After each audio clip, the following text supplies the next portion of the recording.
Success ಆಗುತ್ತೆ ಅನ್ಸುತ್ತಾ?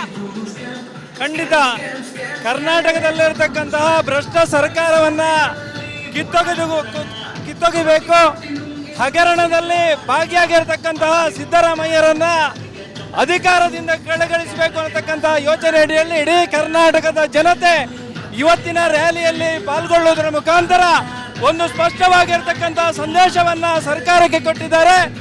ಈ ಯಾತ್ರೆ ಕೊನೆಗೊಳ್ಳುವ ಮೊದಲು, ಮೈಸೂರು ಚಲೋ ಕಾರ್ಯಕ್ರಮ ಮುಗಿಯೋದಕ್ಕಿಂತ ಮೊದಲು ಸಿದ್ದರಾಮಯ್ಯನವರು ನೈತಿಕ ಹೊಣೆ ಹೊತ್ತು ರಾಜೀನಾಮೆಯನ್ನು ಕೊಡಬೇಕು.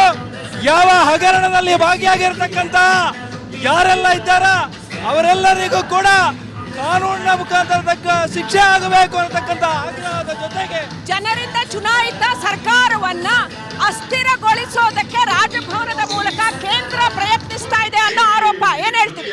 ಖಂಡಿತ ಇಲ್ಲ. ಕರ್ನಾಟಕದ ಸರ್ಕಾರ ಇವತ್ತು ಭ್ರಷ್ಟ ಅನ್ನುವಂಥದ್ದು ಜಗಜ್ಜಾಹೀರಾಗಿದೆ.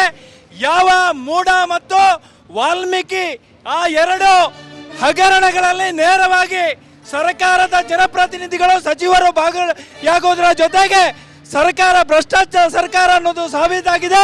ಮಾನ್ಯ ಮುಖ್ಯಮಂತ್ರಿಗಳ ತಕ್ಷಣ ರಾಜೀನಾಮೆ ಕೊಡಬೇಕು ಅಂತಕ್ಕಂಥ ಆಗ್ರಹವನ್ನ ಈ ಸಂದರ್ಭದಲ್ಲಿ ಕೊಡ್ತಾರೆ ಅಂತ ಅನ್ಸುತ್ತಾ? ಯಾಕಂತಂದ್ರೆ ರಾಹುಲ್ ಗಾಂಧಿ ಕಂಪ್ಲೀಟ್ ಸಪೋರ್ಟ್ ಕೊಟ್ಟಿದ್ದಾರೆ ಇವರಿಗೆ.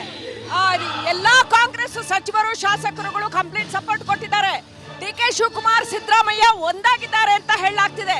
ಸೊ ಪಾದಯಾತ್ರೆಯಿಂದ ಏನಾದ್ರೂ ಪರಿಣಾಮ ಆಗತ್ತೆ ಅಂತ ಅನ್ಸುತ್ತಾ? ಖಂಡಿತ ಕರ್ನಾಟಕದ ಜನತೆ ಬುದ್ಧಿವಂತರಿದ್ದಾರೆ.